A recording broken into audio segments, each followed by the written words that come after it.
Action. ആരോടാ നിങ്ങളിത് പറയുന്നത്? ഈ കേരളത്തിൽ ഏറ്റവും കൂടുതൽ പെൻഷൻ കൊടുത്തുകൊണ്ടിരുന്ന സർക്കാരിന്റെ പാർട്ടിയായ കോൺഗ്രസ് പാർട്ടിയോടോ? ഈ കേരളത്തിൽ ഏറ്റവും കൂടുതൽ പെൻഷൻ വർദ്ധിപ്പിച്ച പാർട്ടിയായ കോൺഗ്രസ്സുകാരോടാണോ? ആക്ഷൻ. ഈ കേരളത്തിൽ ഏറ്റവും കൂടുതൽ പെൻഷൻ വർദ്ധിപ്പിച്ച പാർട്ടിയായ കോൺഗ്രസ്സുകാരോടാണോ? 1980-ലാണല്ലോ ഇ.കെ. നായർ മന്ത്രിസഭയുടെ കാലത്താണല്ലോ കർഷക തൊഴിലാളി പെൻഷൻ വരുന്നത്. കർഷക തൊഴിലാളി പെൻഷൻ വരുമ്പോൾ അന്ന് നിയമസഭയിൽ ഉണ്ടായിരുന്ന കെ കരുണാകരന്റെ നിലപാടെന്തായിരുന്നു? പ്രത്യുൽപാദനപരമല്ല പെൻഷനുകൾ എന്ന നിലപാട് രാഷ്ട്രീയമായി എടുത്ത ഒരേ ഒരു പാർട്ടിയുള്ളൂ, അത് കേരളത്തിൽ കോൺഗ്രസ് എന്ന് പറയുന്ന പാർട്ടിയാണ്. കാരണം അന്ന് ഇന്ദിരാഗാന്ധിയുടെ സോഷ്യലിസ്റ്റ് നയചര്യയിലേക്ക് വന്നിട്ടില്ല കേരളത്തിലെയും ഇന്ത്യയിലെയും കോൺഗ്രസ്. പൂർണ്ണമായിട്ടും മുതലാളിത്ത വികസനത്തിൽ അധിഷ്ഠിതമായിട്ടുള്ള ഒരു ആശയ കാഴ്ചപ്പാട് അവർക്കുണ്ടായിരുന്നു. വെൽഫെയറിസത്തിലേക്ക് വരുന്നതിന്, ജനക്ഷേമ രാഷ്ട്രീയത്തിലേക്ക് വരുന്നതിന് കുറച്ച് വർഷങ്ങൾ കൂടി വേണ്ടി വന്നു. അതിനുശേഷം പിന്നീട് വരുന്നുണ്ട്, നമുക്കറിയാം 1969-കൾക്ക് ശേഷം. പക്ഷേ പിന്നീട് എന്താ സംഭവിക്കുന്നത്? ആ ജനക്ഷേമ രാഷ്ട്രീയത്തിന്റെ സാധ്യത പിന്നീട് കോൺഗ്രസും തിരിച്ചറിയുന്നുണ്ട്. പക്ഷെ അപ്പോഴേക്ക് എന്താ സംഭവിച്ചതെന്ന് നോക്കൂ. 1980-ലാണ് 45 രൂപ 60 വയസ്സ് കഴിയുന്ന കർഷക തൊഴിലാളിക്ക് ഇ.കെ. നായർ സർക്കാരിന്റെ കാലത്ത് ആദ്യത്തെ കർഷക തൊഴിലാളി പെൻഷനായിട്ട് അനുവദിക്കുന്നത്. അതിനുശേഷം 82-ൽ ആ സർക്കാർ വീണു. പകരം 82-ൽ UDF സർക്കാർ അധികാരത്തിൽ വന്നു. 45 രൂപയിൽ നിന്ന് 1 രൂപ കൂട്ടിയോ? 82 മുതൽ 87 വരെയുള്ള UDF സർക്കാരിന്റെ കാലത്ത് 1 രൂപ കൂട്ടിയില്ല. തീർന്നില്ല. 87-ൽ ഇ.കെ. നായർ മന്ത്രിസഭ വീണ്ടും വരേണ്ടി വന്നു. 45 രൂപയിൽ നിന്ന് 60 രൂപയായിട്ട് ആ പെൻഷൻ വർദ്ധിപ്പിക്കാൻ. അതായത് 45 രൂപയായിരുന്ന പെൻഷൻ 60 രൂപയായി വർദ്ധിപ്പിക്കുന്നത്. ആദ്യത്തെ വർധനമുണ്ടാവുന്നത് ഈ ഇ.കെ. നായരുടെ 1987 സർക്കാരിന്റെ കാലത്താണ്. ആ സർക്കാർ 92 പോയി, UDF വന്നു. എന്തെങ്കിലും വർധനമുണ്ടായോ? 5 വർഷക്കാലം ഒരു വർധനവും ഉണ്ടായില്ല. ഒടുവിൽ 96-ൽ പെൻഷൻ 60 രൂപയിൽ നിന്ന് 120 രൂപയായിട്ട് വീണ്ടും വർദ്ധിപ്പിക്കുന്നു ഇ.കെ. നായർ സർക്കാരിന്റെ കാലത്ത്. മൂന്നാമത്തെ വർധനയും LDF സർക്കാരിന്റെ കാലത്ത് 1996-ൽ.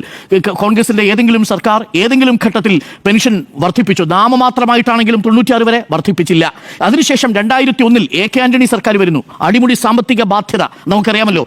91-ലെ A.K. ആന്റണി സർക്കാർ വരുമ്പോഴാണ് 28 മാസമാണെന്ന് പെൻഷൻ കുടിശ്ശിക ഉണ്ടായിരുന്നത്. കേരളത്തിന്റെ ചരിത്രത്തിൽ ഏറ്റവും കൂടുതൽ കുടിശ്ശിക ഉണ്ടായിരുന്ന കാലം 2001-ൽ വന്ന A.K. ആന്റണി സർക്കാരിന്റെ കാലമാണ്. ആ 28 മാസക്കാലത്തെ പെൻഷൻ 120 രൂപയുടെ പെൻഷന്റെ കുടിശ്ശിക കൊടുത്തു തീർക്കുന്ന ആരാണെന്നറിയാമോ? 28 മാസത്തെ പെൻഷന്റെ കുടിശ്ശിക 2006-ൽ വരുന്ന V.S. അച്യുതാനന്ദൻ സർക്കാരാണ്. അന്ന് V.S. അച്യുതാനന്ദൻ സർക്കാർ 2011-ൽ ഇറങ്ങിപ്പോകുമ്പോൾ ഒരു മാസത്തെ കുടിശ്ശികയില്ല. ഈ 120 രൂപ എന്നുള്ളത് 500 രൂപയാക്കിയിട്ടാണ് V.S. അച്യുതാനന്ദൻ പോകുന്നത്. വർധന ഉണ്ടാവുന്നു. 120-ൽ നിന്നാണ് വർധന ഉണ്ടാവുന്നതെന്ന് ആലോചിക്കണം. അപ്പോൾ 2011 വരെയും UDF-ന്റെ സർക്കാരിന്റെ ഒരു സർക്കാരും 1 രൂപ പോലും ആ അർത്ഥത്തിൽ വർധനവ് വരുത്തിയിട്ടില്ല. ഉമ്മൻചാണ്ടി സർക്കാർ വരുന്നു. 400 രൂപ എന്നാണല്ലോ പറഞ്ഞത്. 400 രൂപയിൽ നിന്ന് 600 രൂപയാക്കി വർദ്ധിപ്പിക്കുന്നു. ഏത്? 2011 മുതൽ 16 വരെ.